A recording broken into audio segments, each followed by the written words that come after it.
चाय जहर है, चाय पीने वाले जरूर देखें। गौतम बुद्ध की शिक्षाओं से प्रेरित एक रूपांतरण कथा। ये कहानी केवल प्रेरणा और जागरूकता के उद्देश्य से है। इसका उद्देश्य किसी की व्यक्तिगत पसंद पर आक्षेप करना नहीं है। भूमिका: चाय एक आदत या एक धीमा जहर। बुद्ध एक दिन राजगृह के पास एक गांव में पहुंचे। वहां लोग बड़ी श्रद्धा से उनका स्वागत कर रहे थे, लेकिन एक बात ने बुद्ध को भीतर तक चौंका दिया। गांव के हर पुरुष, स्त्री, वृद्ध और यहाँ तक कि छोटे बच्चे तक दिन में कई बार एक काली कड़वी पेय पी रहे थे, जिसे वे चाय कह रहे थे। एक वृद्ध भिक्षु ने बुद्ध से पूछा, भगवान, ये चाय क्या है? लोग कहते हैं कि इससे आलस्य भागता है, लेकिन मैं देखता हूँ कि इसके बिना इनका दिन शुरू ही नहीं होता। क्या ये कोई नई वासनात्मक लत है? बुद्ध मुस्कुराए और बोले, जो चीज शरीर को बिना भूख के चाहिए और मन को बिना शांति के अच्छा लगे, वही धीरे धीरे जहर बन जाती है। अध्याय 1: आनंद की खोज में जहर की चुस्की। गांव का एक युवक था, विनीत।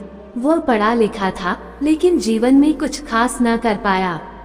हर सुबह वह चाय के खोखे पर बैठता, 2 कप चाय पीता और अखबार पढ़ता। दोपहर में भी वही, शाम को भी। उसे लगता चाय के बिना उसका दिमाग चलता ही नहीं। एक दिन एक बौद्ध भिक्षु उस गांव में घूमते घूमते विनीत के पास पहुंचे। उन्होंने देखा, विनीत थका हुआ है, बेचैन है और हर बात में झुंझलाता है। भिक्षु ने मुस्कुराकर पूछा, वत्स, तुम दिन में कितनी बार इस पेय को पीते हो? विनीत बोला, 5-6 बार तो पी ही लेता हूँ, वरना सिर भारी हो जाता है। भिक्षु ने शांत स्वर में कहा, फिर तो तुमने अपनी ऊर्जा की चाबी इस प्याले को सौंप दी है। अध्याय 2: शरीर की आवाज और चाय की गिरफ्त। चाय की असली शक्ति तब नहीं दिखती जब आप इसे पीते हैं, बल्कि तब दिखती है जब आप इसे नहीं पीते। विनीत को एक दिन तेज बुखार हुआ। डॉक्टर ने कहा, 2 दिन चाय बंद करो, पानी और फल लो। विनीत ने कहा, बिना चाय के तो मेरी आंखें नहीं खुलेंगी। उसे पहली बार एहसास हुआ कि उसका शरीर अब उसकी नहीं, चाय की आदत का गुलाम बन चुका है। अध्याय 3: बुद्ध का संवाद, इच्छा बनाम जरूरत। बुद्ध ने गांव के लोगों को एक दिन एक कथा सुनाई। एक समय की बात है, एक व्यक्ति था जो हर सुबह एक पौधे की पत्तियों को उबाल कर पीता था। शुरुआत में वह ताजगी महसूस करता, लेकिन धीरे धीरे वह उस पेय का गुलाम बन गया। उसका मन शांत नहीं रहता जब तक वह उस पेय को न पी ले। धीरे धीरे उसके दांत पीले होने लगे, उसका पेट खराब रहने लगा, नींद कम हो गई और सबसे बड़ी बात, उसका मन चंचल हो गया। फिर बुद्ध ने पूछा, जो तुम्हें बाहर से ऊर्जा देता है, क्या वह तुम्हारे भीतर की शक्ति को मार नहीं रहा? गांव में सन्नाटा छा गया। लोगों को पहली बार लगा कि वे दिन में 3-4 बार चाय के नाम पर किसी नशे को ही आत्मसात कर रहे हैं। अध्याय 4: विज्ञान क्या कहता है। बुद्ध के समय में शायद कैफीन शब्द नहीं था, लेकिन आज विज्ञान इस पर खुलकर बोलता है। चाय में कैफीन होती है, जो कृत्रिम उत्तेजना देती है। ये शरीर के प्राकृतिक हार्मोन्स जैसे मेलाटोनिन, डोपामिन को बिगाड़ देती है। ये नींद में कमी, एसिडिटी, डिहाइड्रेशन, ब्लड प्रेशर और घबराहट का कारण बन सकती है। चाय के साथ अक्सर हम जो तली भुनी चीजें खाते हैं, वह पाचन शक्ति को कमजोर करती हैं। गौतम बुद्ध कहते थे, जो चीज धीरे धीरे मन और शरीर दोनों को नियंत्रित कर ले, वह वासनात्मक विष है, भले ही वह स्वादिष्ट लगे। अध्याय 5: चाय नहीं, ध्यान चाहिए। भिक्षु ने विनीत से कहा, तुम्हें ऊर्जा चाहिए, न कि उत्तेजना, और ऊर्जा आती है शुद्ध भोजन, गहरी सांस और ध्यान से। विनीत ने 7 दिन चाय छोड़ दी। शुरुआत में उसे सिर दर्द, झुंझलाहट और थकावट हुई, लेकिन दिन 4 से वह सुबह जल्दी उठने लगा। दिन 5 से उसका पेट ठीक रहने लगा। दिन 6 से उसकी नींद गहरी होने लगी और 7वें दिन वह एक नई ऊर्जा से भर गया था। भिक्षु ने मुस्कुराकर कहा, अब तुम्हें पता चला तुम्हारी असली शक्ति कहाँ छुपी थी। अध्याय 6: पूरे गांव का परिवर्तन। बुद्ध की शिक्षाओं और विनीत के उदाहरण से प्रेरित होकर गांव में एक आंदोलन शुरू हुआ, चाय नहीं, 4 तत्व। 1. सुबह उठकर गुनगुना पानी पीना। 2. 10 मिनट प्राणायाम और ध्यान। 3. हल्का और सात्विक नाश्ता। 4. चाय की जगह तुलसी, सौंफ और अदरक का काढ़ा। गांव में चाय की दुकानें कम होने लगी और योग केंद्र खुलने लगे। लोगों की ताकत और संयम लौट आया। अध्याय 7 बुद्ध का संदेश। बुद्ध ने कहा, ग्रेटर देन, तुमने चाय को छोड़ा नहीं, तुमने अपने भीतर की चेतना को वापस पाया। जो अपने ऊपर शासन कर ले वही सच्चा सम्राट है। आदतें बदलो, जीवन अपने आप बदल जाएगा। फायर। अध्याय 8 मानसिक जहर, कैफीन का चुपचाप हमला। विनीत अब चाय से मुक्त हो चुका था, लेकिन वह अपने आसपास के लोगों में एक नई बात नोटिस करने लगा। जब लोगों को चाय न मिले तो वे चिड़चिड़े, थके हुए और उलझे हुए हो जाते हैं। वह सोच में पड़ गया, क्या हम सब नसों को झूठा उत्साह देने वाले इस पे के गुलाम बन चुके हैं। भिक्षु बोले, जब मन स्थिर नहीं होता तो मन कृत्रिम साधनों से खुद को उत्तेजित करता है। यही चाय का जहर है, ये तुम्हें ऊर्जावान नहीं बनाती, बस कुछ देर के लिए थकावट का एहसास मिटाती है। चाय उधार की ऊर्जा देती है और बाद में ब्याज समेत शरीर से वसूलती है। थकान, अनिद्रा, घबराहट, बेचैनी और अंततः तनाव। बुद्ध कहते हैं, ग्रेटर देन, जो क्षणिक आनंद देता है वह अक्सर दीर्घकालिक पीड़ा लाता है। पौधा। अध्याय 9 सामाजिक लत, रिश्तों में भी चाय घुस चुकी है। गांव के हर मिलन में चाय जरूरी थी। दोस्त मिलते हैं, चाय। रिश्तेदार आते हैं, चाय। शादी तय होती है, चाय। नौकरी की बात हो, चाय। विनीत को समझ आया कि अब चाय एक पे नहीं रही, ये तो सामाजिक संस्कार बन चुकी है। बुद्ध कहते थे, जब समाज किसी आदत को धर्म बना दे तब विवेक की आवश्यकता होती है। विनीत ने एक प्रयोग शुरू किया। अब जब भी कोई मिलने आता वह गर्म पानी में अदरक तुलसी डालकर बुद्ध पे परोसता। शुरुआत में लोगों ने नाक भान सिकुड़ी, लेकिन बाद में कहने लगे, ये तो चाय से बेहतर है, सुकून देता है। High voltage. अध्याय 10 चाय छोड़ो, ऊर्जा पाओ, ध्यान की शक्ति। भिक्षु ने विनीत को 3 सूत्र दिए। 1. सुबह का पहला पेय 1 गिलास गर्म पानी जोड़ 1 नींबू जोड़ 1 चुटकी हल्दी। 2. 5 मिनट का नासिका ध्यान, बस गहरी सांसें। 3. मूल मंत्र, मैं ऊर्जा का स्रोत स्वयं हूँ। 7 दिन में ही विनीत को लगने लगा, चाय नहीं, मेरा मन असली ऊर्जा का झरना है। बुद्ध कहते हैं, ग्रेटर देन, ध्यान वह अग्नि है जो भीतर की सारी गंदगी जला देती है और शरीर को असली ऊर्जा देता है। अध्याय 11 आदत का मनोविज्ञान, क्यों चाय लत बन जाती है।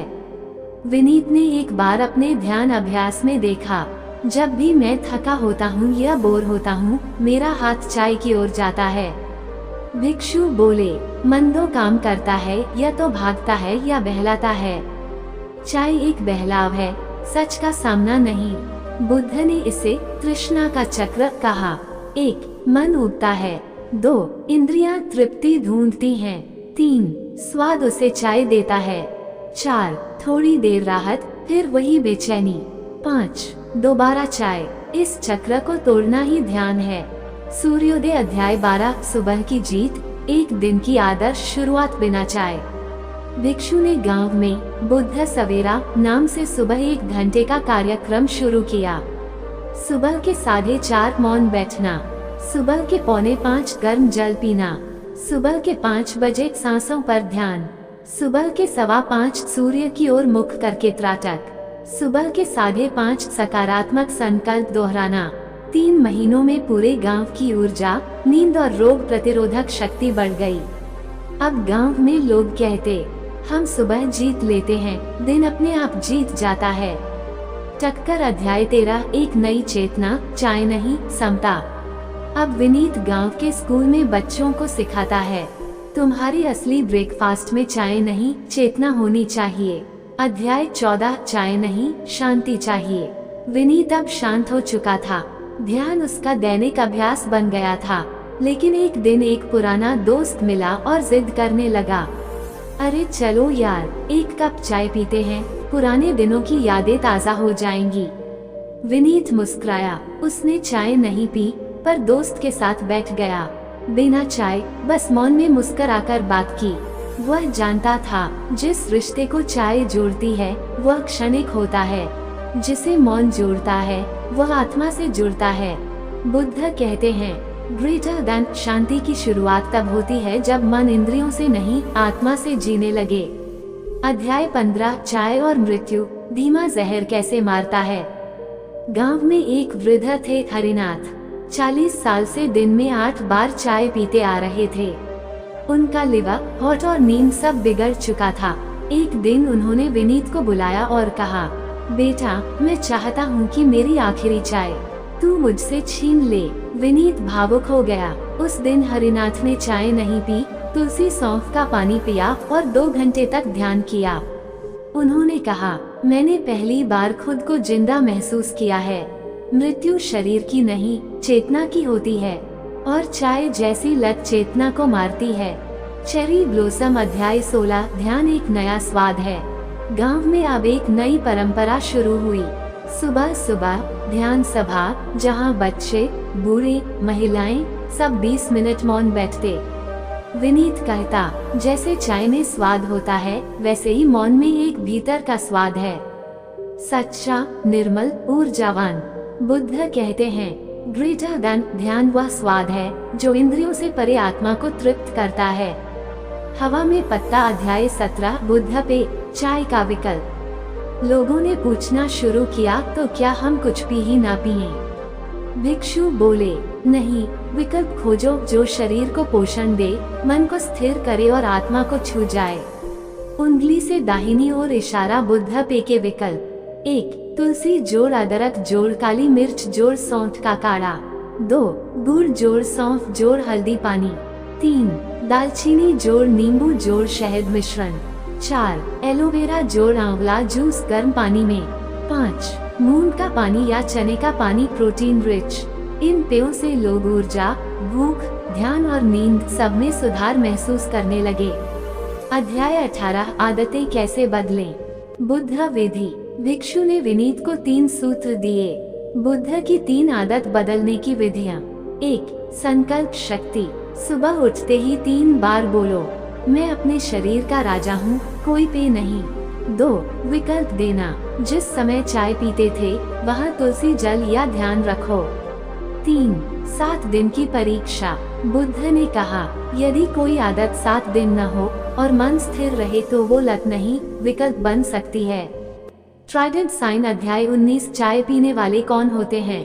बुद्ध ने एक बार कहा था, ग्रेटर देन भोग के पीछे भागने वाले मनुष्य खुद के शत्रु हैं और संयमी मनुष्य ब्रह्मा के समान है। चाय पीने वाला व्यक्ति वह नहीं जो चाय पीता है, बल्कि वह जो अपनी थकान, चिंता और दुख को किसी स्वाद या उत्तेजना से दबाता है। वह भीतर नहीं झांकता, बाहर भागता है। विनीत अब ये समझ गया, चाय एक पे नहीं, एक बहाना है अपने दुख और कमजोरी से भागने का। अध्याय 20 बुद्ध का आखिरी संदेश। गांव अब बदल चुका था। विनीत एक दिन बुद्ध के पास गया और पूछा, प्रभु हमने चाय छोड़ दी, अब क्या करें? बुद्ध ने कहा, ग्रेटर देन अब तुम अपने विचारों को शुद्ध करो, क्योंकि चाय से बड़ी लत नकारात्मक सोच होती है और जो अपने विचारों का मालिक है वही इस संसार का सच्चा सम्राट है। फायर अध्याय 21 चाय की आदत नहीं जाती तो क्या करें। बुद्ध का वैराग्य प्रयोग। विनीत ने महसूस किया कि कई लोग चाय छोड़ना तो चाहते हैं, पर वो आदत इतनी गहराई तक बैठी होती है कि इच्छा के बावजूद भी हाथ प्याले की ओर चला जाता है। भिक्षु ने कहा, ग्रेटर देन वैराग्य मन से नहीं आता, अभ्यास से आता है। स्मॉल डायमंड बुद्ध का वैराग्य प्रयोग 3 स्तर।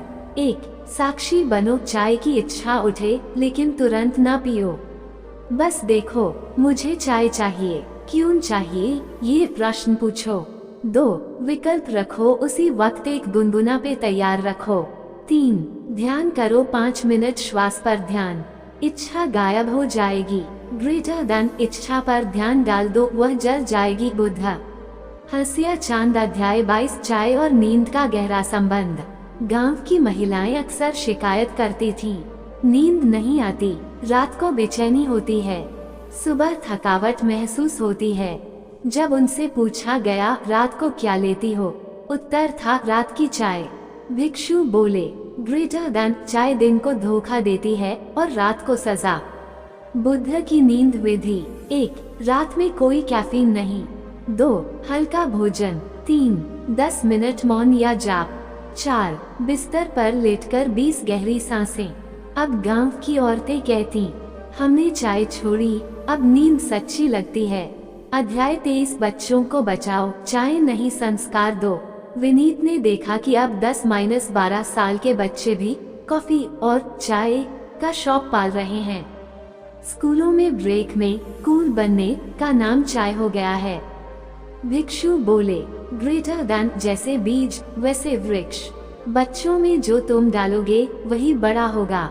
चेक मार्क बच्चों के लिए विकल्प, गुड़ सौंफ वाला गर्म पानी, नारियल पानी, फल सलाद, 10 मिनट मौन ध्यान, संस्कार दो स्वाद नहीं। जड़ी बूटी। अध्याय 24 7 दिन का चाय मुक्त जीवन प्रयोग बुद्ध चैलेंज। विनीत ने गांव में शुरू किया Buddha T detox 7 day challenge. दिन सुबह दोपहर शाम। 1 गुनगुना पानी जोड़ नींबू तुलसी काढ़ा प्राणायाम। 2 गर्म पानी जोड़ 1 खजूर भुना जीरा जल मौन ध्यान। 3 सौंठ पानी दालचीनी जल योग। 4 नीम पानी अदरक शहद जल सूर्य त्राटक। 5 एलोवेरा रस आंवला पानी ध्यान जप। 6 तांबे के जल तुलसी सौंफ जल मौन रात्रि। 7 मौन जागरण ध्यान आत्मलेखन। नतीजा, लोगों की चाय की लत गई। ध्यान में गहराई आई, पेट, नींद और ऊर्जा तीनों सुधरे। खानेदार झंडा। अंतिम संदेश, चाय छोड़ी तो क्या मिला। अब गांव में एक दीवार पर लिखा होता था, ग्रेटर देन हमने चाय छोड़ी और पाया शांत मन, गहरी नींद, पवित्र शरीर, सतर्क चेतना और स्वतंत्रता। बुद्ध कहते हैं, ग्रेटर देन स्वतंत्र वही है जो अपनी इंद्रियों का स्वामी है।